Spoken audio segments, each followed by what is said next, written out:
A gente chega na reta final do nosso programa, gente, falando de saúde e avanços importantes. A gente teve ontem a aprovação pela Anvisa do primeiro medicamento injetável que previne a infecção pelo HIV. O lenacapavir já recebeu o aval nos Estados Unidos e na Europa. Ele que é considerado inovador por demandar apenas 2 aplicações ao ano para garantir uma eficácia de quase 100% contra o HIV. Ainda não há previsão de lançamento e de valores no Brasil, mas a gente convidou a doutora Luana Araújo para entender um pouco mais sobre esse novo produto. Doutora, obrigada primeiramente por estar aqui com a gente hoje. O que muda exatamente com essa aprovação pela Anvisa? O que é o lenacapavir que a gente viu, então, a aprovação ontem? Uma boa tarde.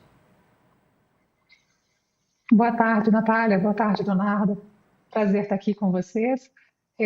O lenacapavir é uma excelente notícia, né? É uma medicação com uma eficácia altíssima que interfere em várias etapas da penetração do vírus HIV nas células nossas de defesa, o que faz com que esse processo seja frustro e que tenha, portanto, uma eficácia desse tamanho, né? Como você também disse, ele é um medicamento que permite ser aplicado apenas 2 vezes ao ano, quer dizer, a cada 6 meses, uma injeção subcutânea, alguma coisa muito tranquila, muito fácil de ser feita, mas que, por enquanto, tem um custo proibitivo no exterior. Se a gente pensar em aplicar aqui no Brasil, o custo médio da medicação por pessoa está na faixa de $40 mil.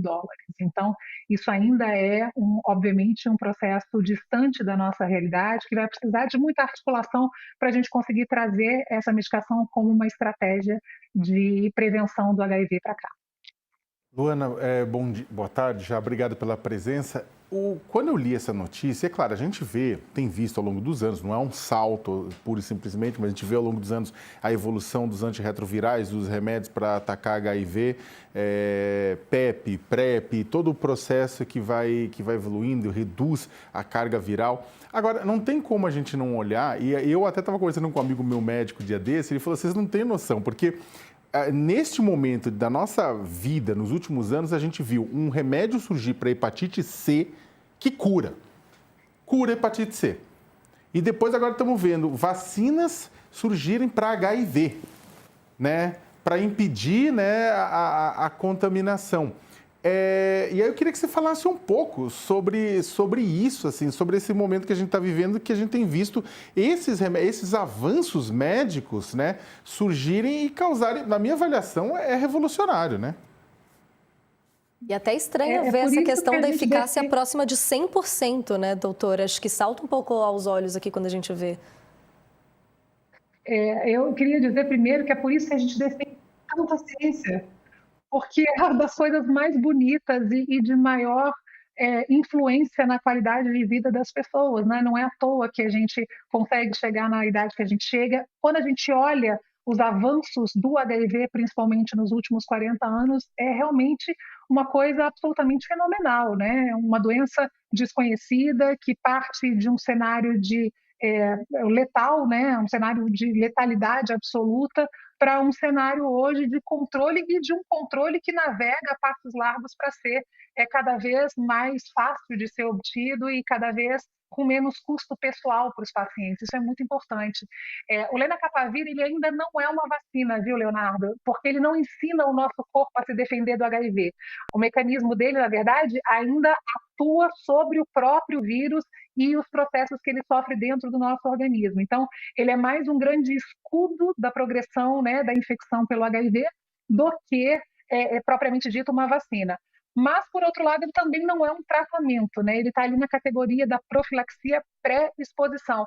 E aí eu queria dizer aqui que tem uma coisa muito importante com relação a ele, é que todas as estratégias que a gente tem até o momento, que são ainda muito debatidas com relação ao quanto elas conseguem proteger as mulheres cis, por questões hormonais, por questões da própria mucosa da região genital, embora isso seja muito debatido, essa medicação especificamente, o lenacapavir, conseguiu ser muito superior a todas as outras coisas. E foi tão superior que num estudo que foi feito na África do Sul e na Uganda, eles foram obrigados a interromper esse estudo de maneira precoce, porque era antiético continuar oferecendo para as mulheres do braço controle uma coisa que não funcionava tão bem.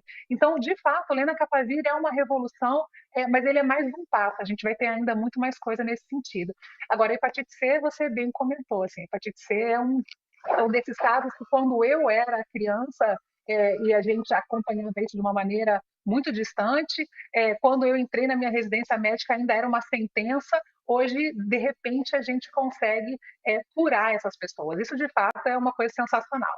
Agora, Natália, a diferença para as outras medicações, de fato, é muito grande, porque o lenacapavir é isso, ele não é uma medicação, nem uma combinação de medicações que atua numa etapa específica desse processo viral, da infecção, mas ele sozinho consegue fazer isso de maneira muito eficaz em várias dessas etapas. E mais do que isso, a gente não tem resistência cruzada, que é um problema importante no HIV, uma medicação não sendo tomada da maneira correta, podendo interferir com outra, enfim, ele não tem isso. Então, neste momento, de fato, é uma estratégia dessa que a gente celebra de uma maneira muito efusiva e que a gente espera que esteja disponível para a nossa população o quanto antes. Notícia, né, doutora? E você falava do impeditivo quanto aos valores. Queria entender um pouquinho quais que seriam os passos para ir tornando viável, de certa forma, aqui no Brasil. Quais que seriam as próximas etapas? O valor que a senhora trouxe era em torno, então, de $40 mil por pessoa ao ano. Isso inviabilizaria, de alguma forma, uma adoção disso pelo SUS? Quais são as discussões que existem já no momento? Nesse momento, isso é proibitivo, né? É impossível que a gente considere o custo-benefício como sendo positivo para a incorporação nestes termos no nosso sistema de saúde. Mas nós temos uma história muito positiva com relação à terapia antirretroviral, né, ao tratamento do HIV. E tudo que envolve essa doença, na verdade, é um das grandes vitórias do nosso Sistema Único de Saúde, é exatamente como a gente consegue no país tratar essa doença. Então, eu tenho certeza que o nosso corpo diplomático em saúde e o nosso pessoal de economia em saúde vai achar uma forma de fazer uma negociação nesse sentido, de maneira a conseguir trazer isso para cá de novo, de forma custo-efetiva, né? Precisa valer a pena para todo mundo. E daqui a pouco também a gente vai, né, conseguindo outras alternativas, a gente de repente consegue evoluir o nosso parque industrial de forma a fazer parcerias e produzir isso também internamente, e essa ou outras estratégias. Então, o que importa é a gente caminhar sempre em direção à universalização desse tratamento, honrando a história que o SUS tem com relação ao HIV e trazendo para as pessoas o melhor que existe disponível.